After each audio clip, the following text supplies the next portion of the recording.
It is time to harvest this absolutely loaded bowl of crystalline silver. You pour off this electrolyte and show you what it looks like. There's a look at it. I got a bunch of rinses to do with some distilled water. Here's our electrolyte solution. Got a lot of copper in it, and we'll drop any silver out using some copper bars, or excuse me, some copper tubes. So I'm gonna do a bunch of rinses, get all this out of here, and we'll dry it up. Still need to do a bunch more rinses. I need to get like 3 more gallons of distilled water.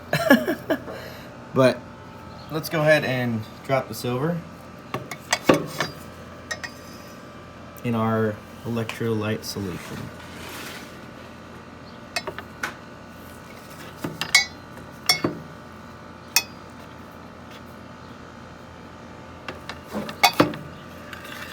I'm using some copper tubing, and it'll start dropping here.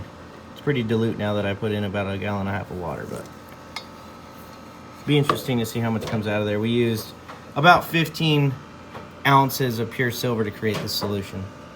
It's starting to look real nice in there. Doing some water boils with distilled water. Get it nice and clean. I don't see any more blue or green. I'm gonna do it a few more times, and then we'll start drying it. Let's see what it looks like up there. It's a little bit steamy. Oh yeah.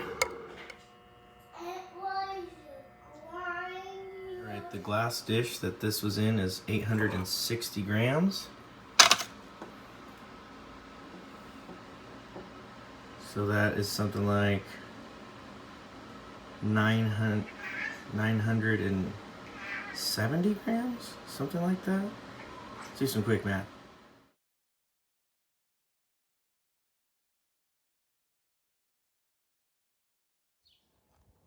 In this bag, you've got 550 grams of crystalline silver.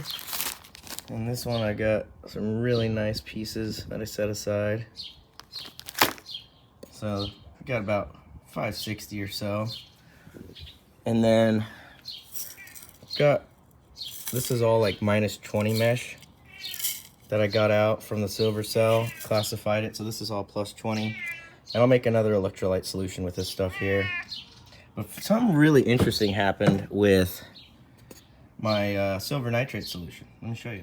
Now, as you can see, this is our silver nitrate solution that we were using to run the silver cell. And I put metallic copper in here to try to drop the remaining silver out. But as you can see, the bottom of the bucket is visible. And there's maybe 10 or 15 grams of silver, cement silver down in there. So I'm wondering, why did the cell use up all the silver nitrate? I've never seen that before in past experiments, but that's why we call them experiments. But there's a real quick way I can test this solution to actually see if there's any silver that won't drop out using this metallic copper. Let me show you that. I went ahead and poured about 1,600 milliliters of this nitrate solution, and I've got hydrochloric acid here.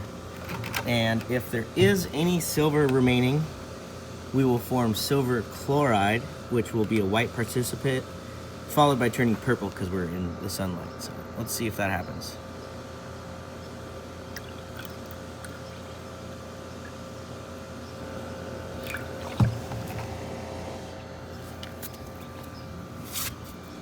Nada. Nothing. So we actually did drop all of the remaining silver, which is very little. And our silver cell utilized all of that silver nitrate we dissolved into nitric acid. So, very interesting experiment. I have my theses or ideas as to what happened and why. But really cool. No silver chloride formed. And we're ready to move on to the next silver cell. So I'm going to dissolve this crystalline silver with nitric acid and start the cell back up.